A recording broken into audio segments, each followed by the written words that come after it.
Now, we did not know an explosion had occurred. It's 55 hours, 55 minutes, and 4 seconds from launch. Why, voice loops come alive. Hey, flight, we've had a computer restart. Another controller calls out main bus thunderbolt. Third one says antenna switch. And then down from the spacecraft I hear, Houston, we have a problem here. ladies and gentlemen, Jim Lovell, the commander of Apollo 13.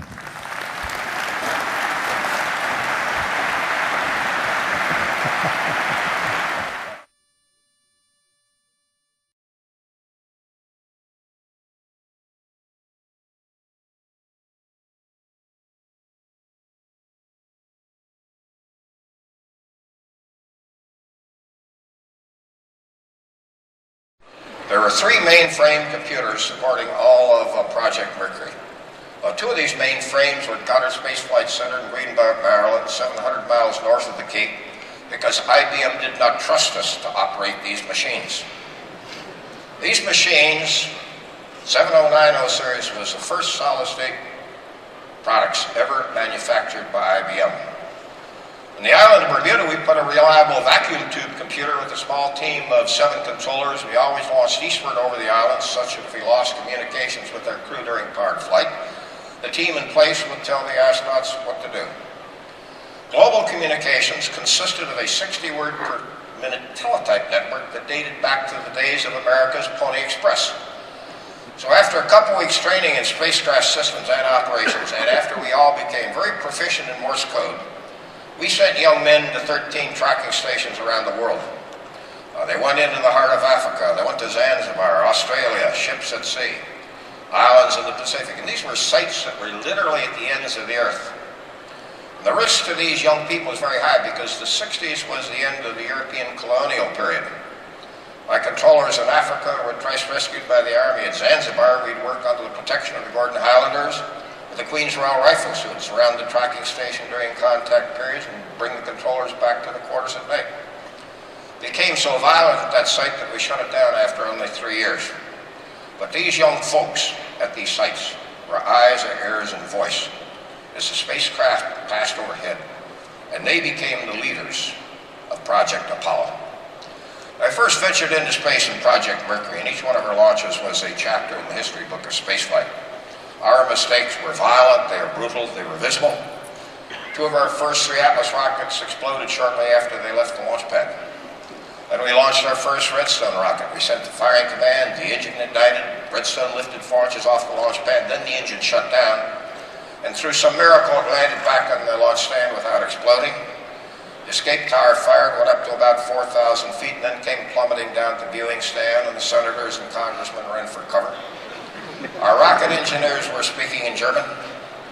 We didn't understand what they're saying. We literally did not know what to do. But we were fortunate in those days because our nation understood there is no achievement without risk.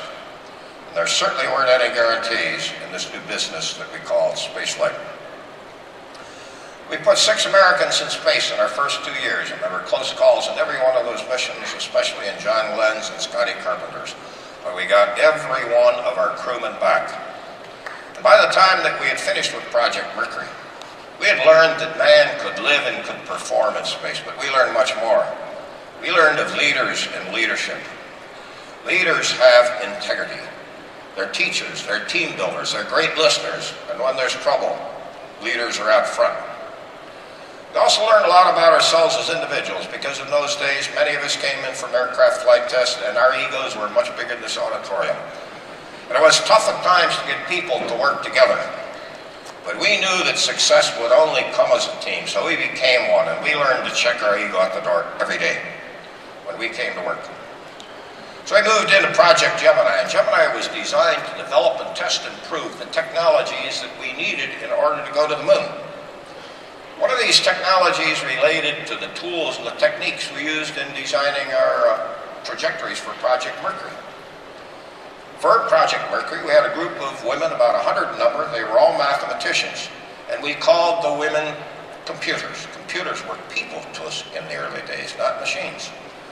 And these women would travel with us from our headquarters at Langley Field in Virginia down to the Cape for each one of the launches. They'd bring calculators along. They'd get down at the Cape, they'd punch away at the numbers all day long, they'd write the answers down, they would plot it in graph paper, and And these women would do this endlessly, day after day, just to design a single Mercury trajectory. This approach wouldn't get us to the moon. It wouldn't even get 2 spacecrafts rendezvous in Gemini. So we finally did get computers, and each one of these machines was as big as a house. 5 of them filled the entire first floor in the new Mission Control Center in Houston. They even put a small 4,000-word computer on board the Gemini spacecraft. But the problem was we had no computer experience. So we went to the colleges and universities throughout the United States and brought in the young people who were working with computers in laboratories. Went to the Army Missile Command at Fort Bliss in Texas and brought in the corporals and sergeants there discharged because the Army had been working with computers in the ground air missile program. And then on the next 2 missions, for the first time, we set American manned spaceflight records. First for mission duration, and then we rendezvoused 2 spacecrafts. And when we had accomplished this rendezvous, we had developed the technologies we needed to reach further into space. We had the confidence to use these new technologies. But we continued to learn of ourselves and of our work. We learned of discipline, a focus so intense upon the objective that we would never do anything personally that would compromise achieving that objective. We also found the value of high morale because we now knew we were succeeding because of our beliefs in our mission, our team, and in ourselves. So we moved into Apollo. We were in the consoles Friday afternoon, January 27th, 1967, 1 month from launch, testing the Apollo Command and Service Module. Crew members were Gus Grissom, Ed White, and Roger Chaffee. We had worked with Gus and Ed in the Mercury and the Gemini program. And Roger was a Navy rookie preparing for his first spaceflight. But he was already pretty well known within our ranks because he was one of the Navy pilots who took the pictures over Cuba during the missile crisis. Just that Friday hadn't been going very well. We had problems with communications. We had problems with life support. Crew reported noxious odor inside the spacecraft, and test procedures just didn't seem to hang together. Struggled through that afternoon, frequently calling halts in the countdown to sort out the problems and then continuing on. Finally, at 6:27 that afternoon, it became so bad that we again shut down the countdown to sort out problems before we transferred from external power in the launch pad to internal power in the spacecraft. 4 minutes after entering that countdown hold, fire exploded in the spacecraft, and we listened to our crew's screams as they died. And with their death came anger. Anger at ourselves because we knew we were responsible for America's first space disaster. We wrote 2 more words into our vocabulary as mission controllers: tough and competent. Tough meaning we will never again shirk from our responsibilities because we are forever accountable for what we do, or in the case of Apollo 1 and our crew, what we failed to do. Competent will never again take anything for granted. We are never stop learning. From now on, the teams in mission control will be perfect. We designed the badge, the emblem of the mission control team, and the price for admission to our ranks became discipline, morale, toughness, competence, commitment, teamwork. Because as a team, failure is not an option. Now, in our line of business, the boss is the flight director. He has a very simple job description. It is only 1 sentence long. It says, the flight director may take any actions necessary for crew safety and mission success. During the course of a mission, there is no higher authority. And the flight director is supported by a team of between 15 and 21 controllers. People specialize in trajectories and spacecraft systems. We have facility operators, we have planners, we have procedures writers. We have a medical doctor who looks after the ground team as well as the crew in space. We have an astronaut who provides communications during the course of the mission. And mission controllers are young. They're generally in their early to the mid-20s. Flight directors are in their early to the mid-30s. This team on the screen right now, whose average age is 26, is the team that on July 20th, 1969, took Neil Armstrong, Buzz Aldrin, and the world to the surface of the moon, and we literally fought every step of the way to get there. When we finally shut the engine down on the lunar surface that day, we had less than 17 seconds of fuel remaining, and we were in the process of counting down to a very difficult and extremely risky land abort decision. When we shut that engine down and the crew walked on the surface, and And when they lifted off and we brought those guys back home, we had fulfilled the pledge that we had made to our now dead President John F. Kennedy and the crew of Apollo 1. We launched again in November with Apollo 12, and as we left the launch pad, we were hit twice by lightning. We had 3 crewmen inside a dead spacecraft thundering up towards orbit. The only thing working was booster propulsion, booster guidance. Mission Control had 2 minutes to save that mission. We voiced the instructions up to the crew to throw a very obscure switch that would restore telemetry. With the telemetry online, the team could get to work. We verified reactants were flowing into the fuel cells. We brought the fuel cells back online to the power system. We secured the navigation system. Everything kept working. Got the crew up in orbit. We delayed injection to the moon by 1 rev that day so we could check the spacecraft out as thoroughly as possible. Then, in a very gutsy move, we decided we'd go to the moon with Apollo 12. So by the time we got to Apollo 13, this was our third lunar landing mission. The 2 previous missions had been pretty sporty. We were hoping for a change. This mission would go a lot smoother for us. Ken Mattingly was the command module pilot. He'd remained circling the moon in the mothership. For 2 days prior to launch, Mattingly was scrubbed from the mission because he had been exposed to measles and replaced by Jack Swigert, a member of the backup crew. Missions run in trust. When you turn 7.5 million pounds of thrust loose with the Saturn V, that is commitment. There's no change in your mind, no turning back from that decision. And trust allows you to make the split-second decisions very rapidly, seek out every option that may exist. We lost an engine during the second stage of powered flight. Very quickly, we looked at the remaining 4 engines. They were all go. We computed the new engine shutdown times, verified we had enough propellant to get the crew up in orbit. Passed this information up to the crew. Everything kept working. Got them up in orbit. Checked the spacecraft out. And 2.5 hours later, we give the crew the go for translunar injection. So now, by the end of the second day, this crew is 200,000 miles from Earth. They're 50,000 miles from the surface of the moon. And we're entering a phase of the mission we use the term entering the lunar sphere of influence. And this is the point in the mission where you cross over from the Earth's gravity to the moon's gravity. And for a short period of time of 4 hours, you have 2 mission abort options. One comes around the front side of the moon, takes a day and a half to return to Earth. The other one goes completely around the moon, takes between 4 and 5 days to get back home. But you got to make up your mind quick because time and these options is running out. My team was on the console. We were just finishing our second shift and everything was looking pretty good. During the shift, we had had a television broadcast from the crew, and during the broadcast, the crew's wives and families had been sitting behind me in the viewing room. When we secured the television link, the families went home, and now in my main control room, the noise level was building up because the next team of controllers had reported in for shift handover. Their flight director, who was Glenn Lunny, he is the leader of the black team. We used colors to identify teams in those days. He is sitting next to me at the console reading my log. The final thing my team had to do was to put the crew to sleep. We have a 5-page pre-sleep checklist we go through very carefully to make sure everything's properly configured before we give the go to start sleep. We got down to the final entry. And the final entry asks a question. Do we require a cryo stir? Now, the fuels we use on board the spacecraft are cryogenic oxygen and hydrogen. Super dense, super cold liquid packed in vacuum-insulated tanks at incredibly low temperatures of -300 and -400 degrees Fahrenheit. Cryogenics react with the catalyst in a fuel cell to produce electricity. As a byproduct, they produce heat and pure water. So this is the energy, heat, and water resource we need to go to the moon, operate in the vicinity of the moon, and return to Earth, so they're enormously important. 2 days into the mission, however, I've used some of these cryogenics.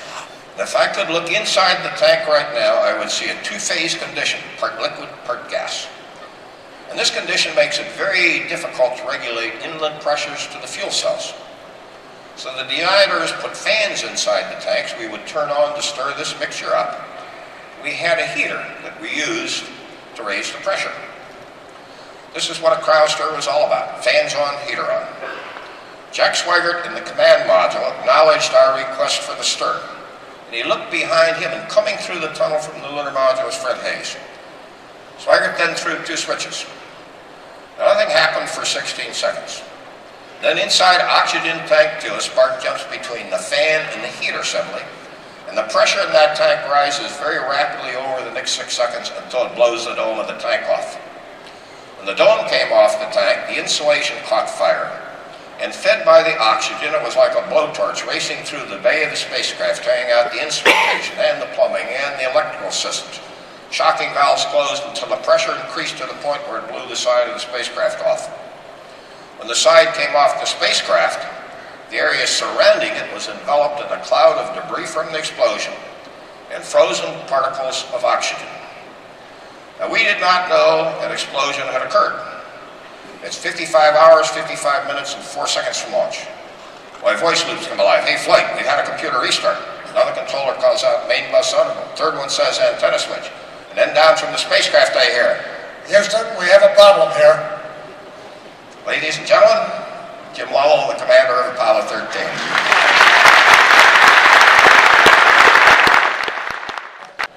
Now, let me continue the saga of the flight of Apollo 13. Now, you just heard from Gene on the development of NASA's Mission Control team, a group of dedicated individuals formed by a gaggle of well-recruits that came into a very smooth operating, a very efficient operation that they thought they could do and handle just about any kind of a problem that would occur in space. Right up until they heard my words, Houston, we got a problem. Now I'm going to take you out of the control room and into the spacecraft to tell you the other side of the story. It is a tale of two groups. One group in a comfortable, warm control room, fortified by hot coffee and cigarettes, they had to make quick and correct decisions. Failure is not an option, was their battle cry. To the other group, in a cold, damp, crippled spacecraft 200,000 miles from home, who had to correctly execute those decisions. Success was the only option on their minds. Gene mentioned President Kennedy's speech, that very inspirational talk about putting a man on the moon. He did it back in 1961, said we'd put a man on there before 1970. But if you go back and reread the talk, sort of analyze the speech, this was not a project of scientific exploration to find out what the moon consisted of, the origin of the solar system, of the origin of the moon itself. No. This was, as Gene mentioned, a challenge, a technical challenge to the people of the United States and to the world that we had the ability to put someone on the surface of the moon and get him back safely before 1970 rolled around. Well, you all know the story of Apollo. Thousands of people, hundreds of companies working together to honor President Kennedy's commitment. I was on that very first flight to the moon, Apollo 8. We didn't have a lunar module. Our job were pathfinders to check out the navigation. I was the navigator, as a matter of fact, look at the communications. And as we circled the moon back in 1968, we looked for suitable landing spots, the flat areas. We called it the Mare or the seas, that would give the people the greatest chance of survival. Well, the first flight, of course, was Apollo 11. They landed in a place that we had designated the Sea of Tranquility. Very successful, picked up rocks, came back, landed before the end of the decade. Very successful flight. And after the initial euphoria of getting this thing back, believe it or not, there were a lot of people in this country and in the world that didn't believe we did it. They thought we faked it out in West Texas someplace. So we quickly got Apollo 12 ready to ensure that we could do this. They took off in November. They went to another flat area called the Ocean of Storms. They landed, and they were so successful, they landed within walking distance of a Surveyor spacecraft that landed there about 2 days previously. So now when they came back successfully, everybody finally agreed, yes, I guess the United States beat the Russians to the moon. Well, by this time, the scientific community came out of the woodwork. They said, hold on, now wait a second. We've honored President Kennedy's commitment. We've landed people on the moon. We've brought back material from the flat areas. But we want to start getting into some serious investigations and exploration. We want a spacecraft to land in the hills or the highlands of the moon. We know the reflectivity is much brighter. The material might be different. And we also know that there's ejecta lying on the surface, about the center of the moon, to land in the hills or the highlands surrounding that crater.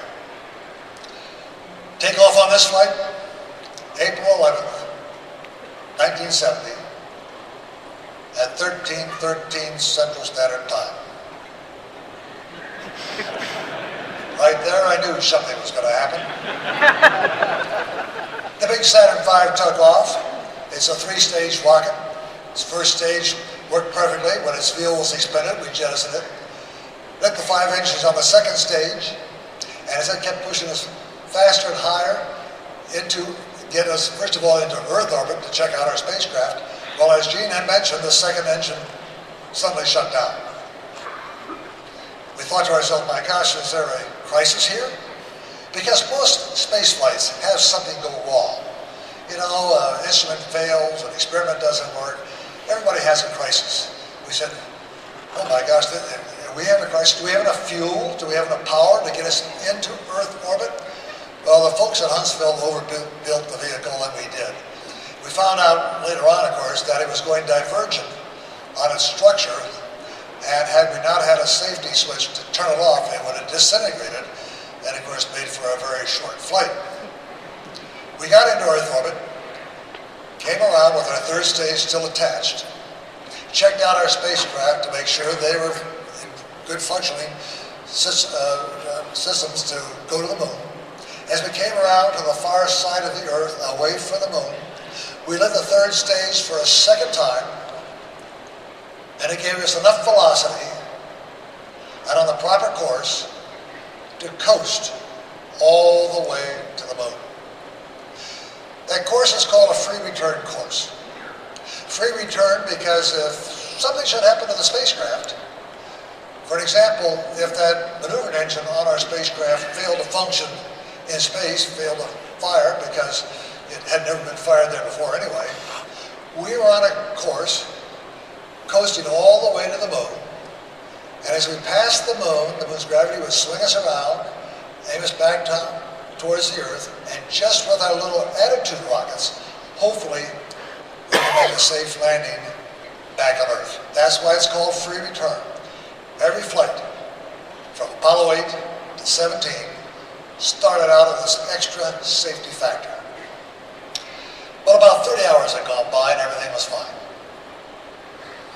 I looked at everything, we were checking out what we had to do on the lunar surface, the spacecraft itself was functioning fine. Suddenly I got a call from the control center. They said, Jim, look, if you want to land at this place called Ballard, if you want the sun in the proper position so that you can see the shadows of the rocks and the boulders on the surface, and then as you come down in your lunar module, you can maneuver to miss them, well, we'll have to get you off that free return course. Again, we looked at the spacecraft to make sure that everything was fine.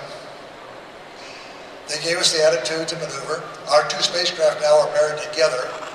The lunar module we called Aquarius. Odyssey was our command service module, and that's where we're doing all our work. We got to that attitude, and we lit the maneuvering engine, and that, by the way, was its test to make sure it worked. It worked fine. Moved us over to a new course called a hybrid course on the way to the moon. Now, if something should happen to the spacecraft, we were on a course that again would take us directly to the moon. And again, the moon's gravity, as we slipped down by it, was starting to slow us down and aim us back down towards the Earth. But the closest point of approach to the Earth would be about 40,000 miles out. much too far out to be captured by the Earth's atmosphere for a safe landing. I didn't worry about it. Fourth flight into space, second time to the moon, and the stars, the sights, the sound.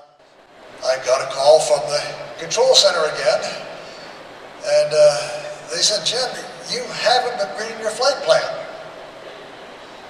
So I quickly grabbed the flight plan to find out what I had been reading. And now it said, now's the time to have a TV program to show all the people back on Earth what you're doing up there. I grabbed the camera. Fred Hayes, our lunar module pilot, swam through the open tunnel into the powered down lunar module. I followed him with the camera.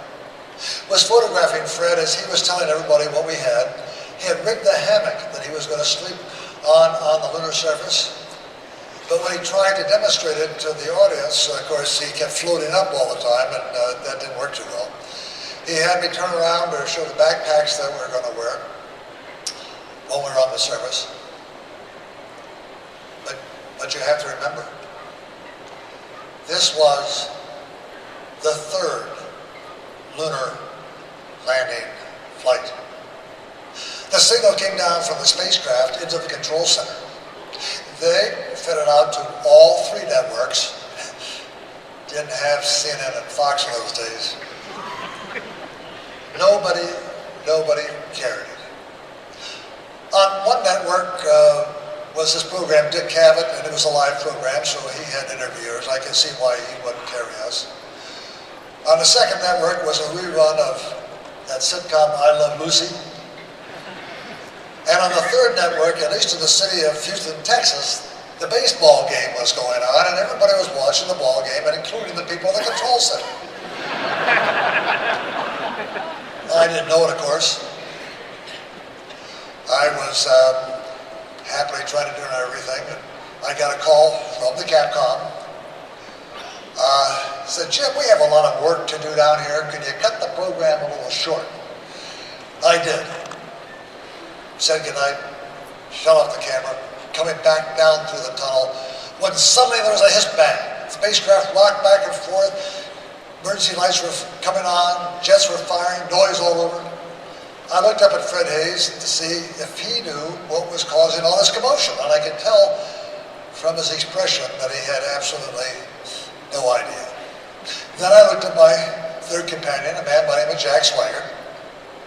Jack's eyes were as wide as saucers. Not only did he not know what was going on, but he was saying to himself, why am I here? Because as Gene had alluded to, just before the flight, the whole crew was exposed to the measles. Well, the doctors quickly grabbed our medical records. Found out, first of all, that Hayes and I were married. Found out that we had the measles when we were kids, and we were immune to the disease. But Manley was a bachelor. Never been married, never had any kids, of course, never had the measles. No doubt in the doctor's minds, he was going to come down with them just about the time he was orbiting the moon, waiting for Hayes and I to come up and rendezvous. Well, there's one thing that is very important regardless of what you do. In any organization, you can imagine how far I got with that argument. Manley was dropped, of course, so I could put on board. Now, things began to happen. A light came on. Something is wrong with the electrical system. Before I could digest that piece of information, 2 more lights blinked on. 2 out of 3 of your fuel cells have just died. A fuel cell is a device where we take liquid oxygen, liquid hydrogen, combine them, get electrical power and water, our major source of electricities. Our mission rule stated that if you lose 1 fuel cell, the landing on the moon is off. But 1 fuel cell alone will comfortably get you around the moon with enough electrical power to get you home. So at this juncture, there was a wave of disappointment in the spacecraft. This is my second time up here. The only reason I'm here is to land on the moon, and now I can't land? Then I drifted.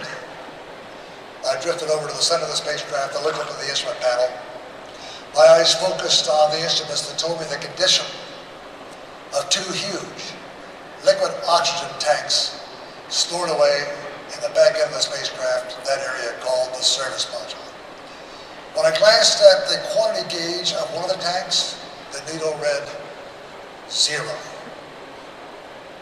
And when I quickly glanced at the quantity gauge of the second tank, I could see the needle start to come down, ever so slightly, but something that you would never see in the normal uses of oxygen on a flight to the moon.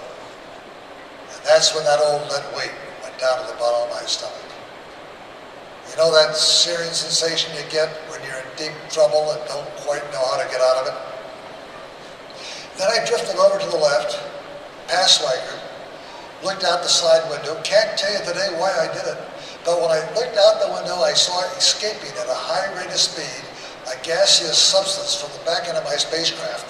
And it didn't take much intelligence on my part to realize the gas escaping and the needle on my second and last oxygen tank quantity gauge was one and the same. And very shortly, we'd be completely out of oxygen. If that occurred because we used oxygen to produce electricity, the third fuel cell would die, we lose all of our electrical power. And when that occurred because we controlled and gimbaled our rocket engine by means of electricity, we would lose the propulsion system. We were in serious, serious trouble.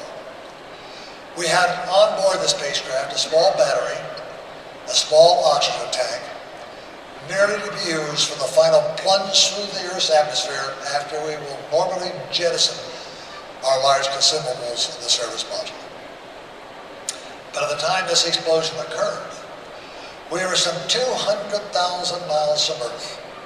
We were 90 hours from Earth because we had to go around the moon to get home, and we were going the wrong direction to begin with. Believe it or not, mission control could really not believe what was happening. In their console, they have the instruments that read the same that we have on our instrument panel. They get it through telemetry coming down from the spacecraft. They thought sure that at this junction, they said, we can't have all this going at one time. You can't lose fuel cells, oxygen tanks, computer going offline. Well, I support 2 people. And after the explosion, I just kept counting the crew. See, 1, 2, 3. I knew that we were in serious, serious trouble. But we turned on all the exotic electronic devices anyway, the guidance system, the computer, didn't use batteries, not fuel cells, by the way. And finally, the ground mission control called up and said, we don't know what's happened here. It appears that there's a problem, but we'd like to get you back on that free return course. I thought that was a good idea.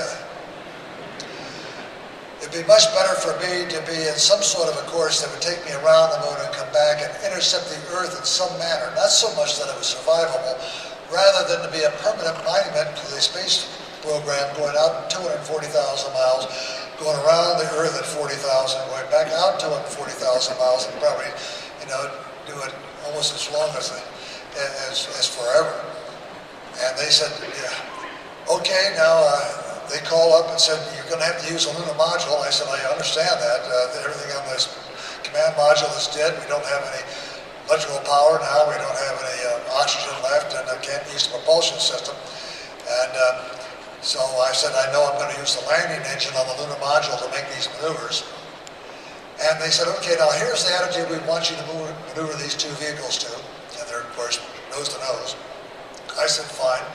So they gave me the attitude, and as I started to maneuver, I learned something that I took with me from the public sector of space into the private sector of business. Always expect the unexpected. When you're fat, dumb, and happy, and profits are going, and business is booming, and everything is happy with what you're doing, always look ahead. Are there any symptoms down the rails that indicate an impending crisis? Because remember now, I had spent hundreds of hours in simulators learning how to fly lunar modules. But when I started to maneuver, to get to that attitude, and say I wanted to pitch down with my maneuvering handle, and I went to that direction, it went to some wild gyration. It's never happened before. What's going on? If I wanted to go right, it went left. If I wanted to go up, it went down.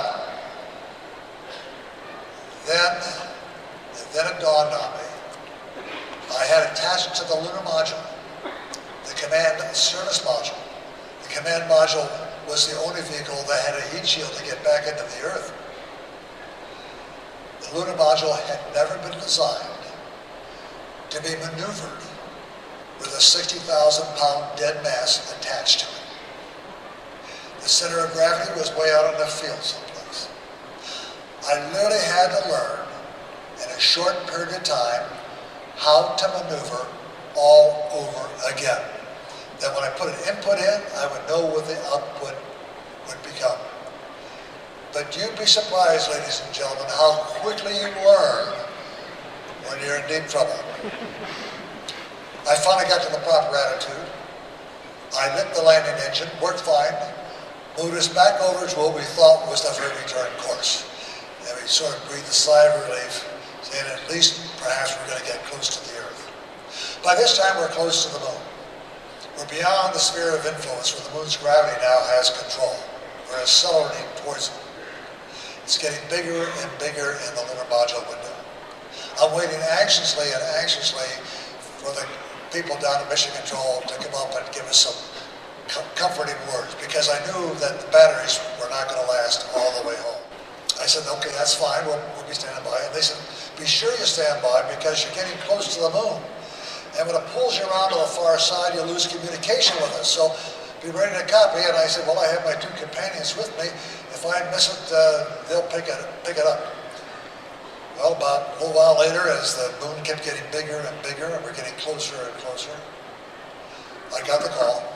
They said, are you ready to copy? They said, procedures appear to be good. I said, I am, and I started to copy the procedures, and I looked at my companions. They weren't paying any attention. They had cameras in their hands. They were looking at the moon. One guy was looking up aperture settings. Another guy was trying to figure out shutter speeds. I said, gentlemen, what are your plans here? And they said, Jim, as we go around the far side of the moon, we're going to take some pictures because, as you know, we never see the far side from the Earth. I said, if we don't get home, we won't get them developed. And I said, Jim, you've been here before, and we haven't, doggone it. We're going to take some pictures. Be surprised when you're in a bad spot, still the curiosity. They got their photography, I got the instructions. 2.5 hours after we passed the far side of the moon, we lit the engine the second time. Kept it on for 4.5 minutes as it pushed us faster and faster and faster on the way home. Then we turned it off. And just as we did that, a light came on. The partial pressure of carbon dioxide was building up to a dangerous situation. It was from our own exhalation. We had lithium hydroxide canisters in the lunar module to remove the carbon dioxide. But there were only enough canisters for 2 guys for 2 days. We were 3 guys for 4 days, and these canisters were becoming saturated.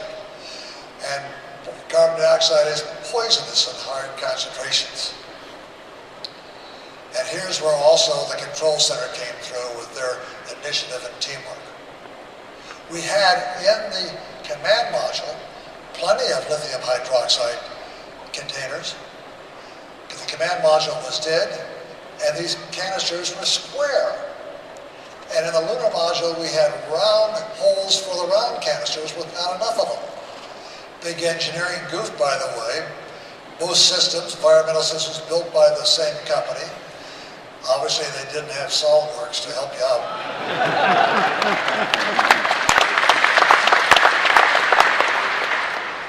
But the Crew Systems Division down at NASA came up with the idea. They said, take a square canister.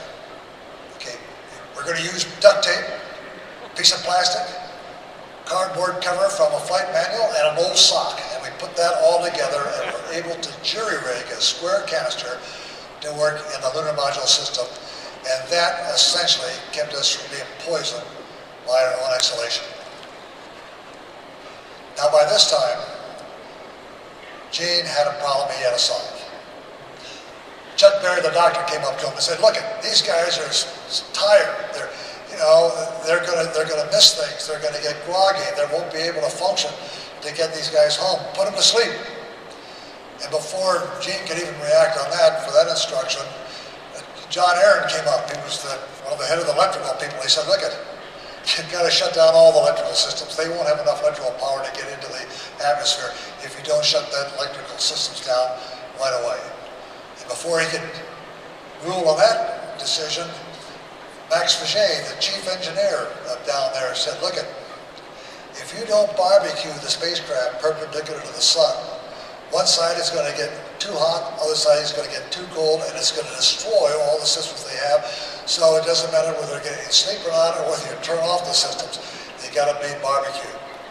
So Gene made the decision. We started to barbecue the spacecraft perpendicular to the sun. Then we turned off all the electrical systems, and we finally tried to get some sleep. Did you ever try to get some sleep in a cold, damp, crippled spacecraft hurtling towards the Earth? Very, very difficult. Finally, Swanker came up to me and said, "Jim, I've been thinking. We might be exceeding escape velocity because we had the engine on for so long. Let me explain that if I can. If I walk outside of this auditorium, have a baseball in my hand, pretend the atmosphere is not there, nothing but space above us, and I can throw that baseball out into space a little over 25,000 miles an hour. The baseball will not get back to the Earth, will not orbit the Earth, but will eventually escape from the Earth and go into an orbit about the sun." I was wrong. About 102 hours after we had taken off on this mission, coming back home, ground tracking us, I got the call. They said, "Jim, we don't know what you're doing up there. We've tracked you for some time. You're no longer on the free return course." I said, "Thanks a lot. We've turned off all the electronic equipment, the guidance system, the computer. We don't have enough power to get them started to navigate again, to get back into it." And they said, "Jim, we've been thinking about it for some time." And they said, "Jim, do you remember Apollo 8, that emergency procedure you had in the back of the flight manual? If everything else failed, this was the last resort." I said, I do. I remember, because we helped develop that. But after Apollo 8, we thought it was so way out, so unnecessary, that we just tore them out of the flight manuals to save weight. And they said, "You're going to have to use it now." What that consisted of was me to manually try to maneuver the spacecraft around to get the Earth in the window of the lunar module. Of course, we had no guidance system now. We had no autopilot to help us. I just had a manually do that. Now, you've all seen pictures of the Earth from space. Daylight, darkness, the line in between we call twilight as it passes overhead. Out there, we call it the Terminator.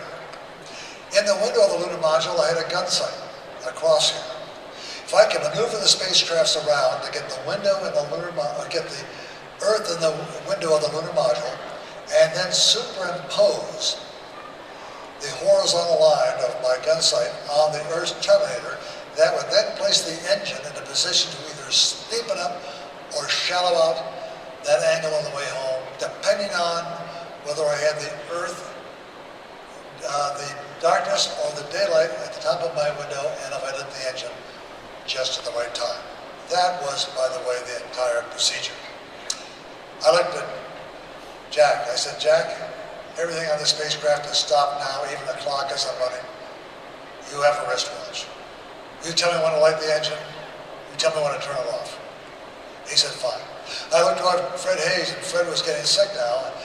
And I said, "Fred, I know that when that engine comes on without an autopilot to help me stabilize this thing, I will never be able to do it. So I'll take my maneuvering handle, I'll keep the earth from going up and down too much. You take your handle, the back up, and keep it going sideways. He said, fine. The side of my console, I had two buttons. One said start, other one said stop. Direct electrical link between the battery and the engine. Normally that link, of course, goes from the battery to the computer that does all the work and then to the engine. Couldn't afford it. Proper time, I hit the start button, the engine came on, I jockeyed the earth vertically, Fred jockeyed it horizontally. 14 seconds later, Jack said stop, I hit the stop button. And then, of course, we waited till ground tracked us to see whether we got back up into that corridor to come in and make a safe landing. Well, ladies and gentlemen, I wouldn't be here tonight, or today, I should say. Gene would be doing this all by himself. If we weren't successful, we did. We landed in almost the exact same spot where we should have landed when we got there 2 days early and the ships were ready to pick us up. But I want to say something else because it's kind of interesting. We noticed that in aviation accidents, and this was sort of like an aviation accident, that most accidents are not caused by a chance malfunction.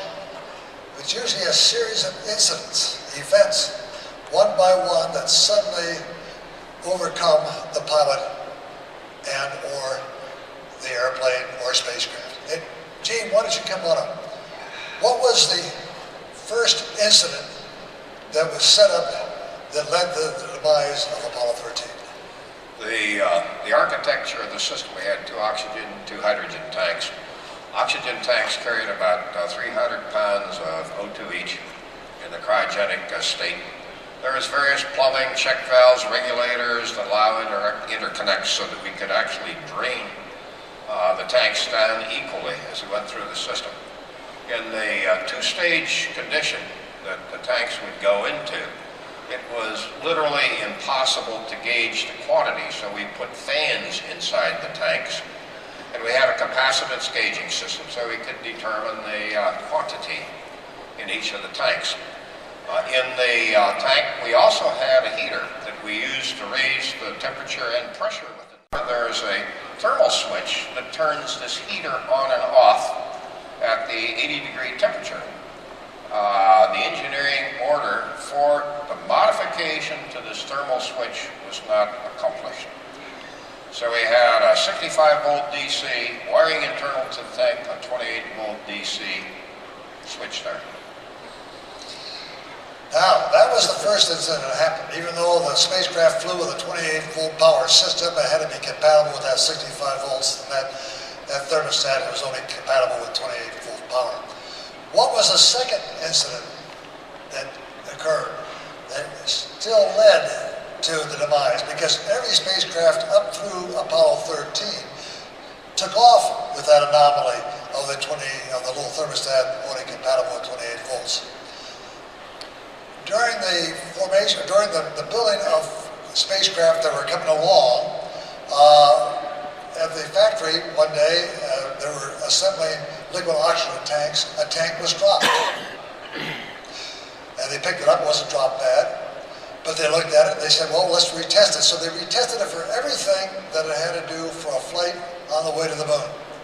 The one thing they failed to do was to test it to remove the oxygen, the system that they used, the procedure, for a ground test, which of course you never remove oxygen on a flight to the moon on some ground test.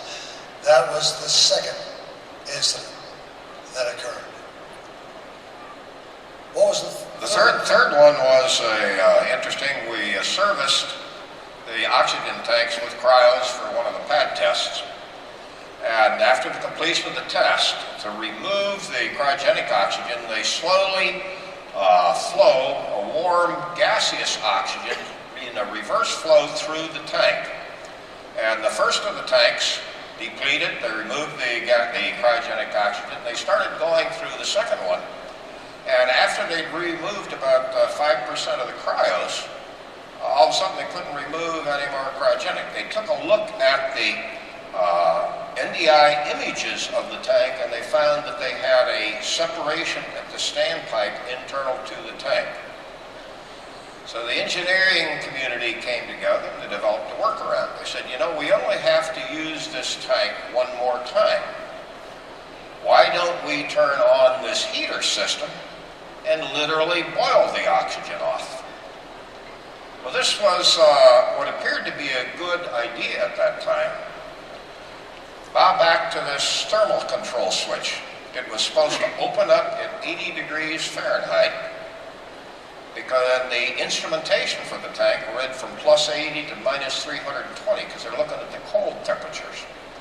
So they turn this heater on and it boils off the oxygen. However, the people down in the Cape complex did not realize that the temperature, the upper limit of this temperature gauge was 80 degrees, and that was also where the thermostat heater should have opened up. So they keep boiling this thing off, and over a period of time, the temperature inside the tank rose up to almost 800 degrees Fahrenheit, destroyed the wiring internal to the tank. The Teflon insulation was in there, actually charred off and fell off in pieces there. But everything's cool. So now they get ready to service this thing for launch. They put the oxygen back in the tank. The tank was a bomb waiting to go off. And of course it went off just about 55 hours on this mission. But due to the dedications of the crew at the Mission Control Center, we're all back again very helpfully, and it's really to the leadership and the teamwork and the initiative of the people in the control center and the flight crew working together that made this flight successful. I'll leave you just with a little saying. You perhaps have heard it. There are three types of people in this world: people that make things happen,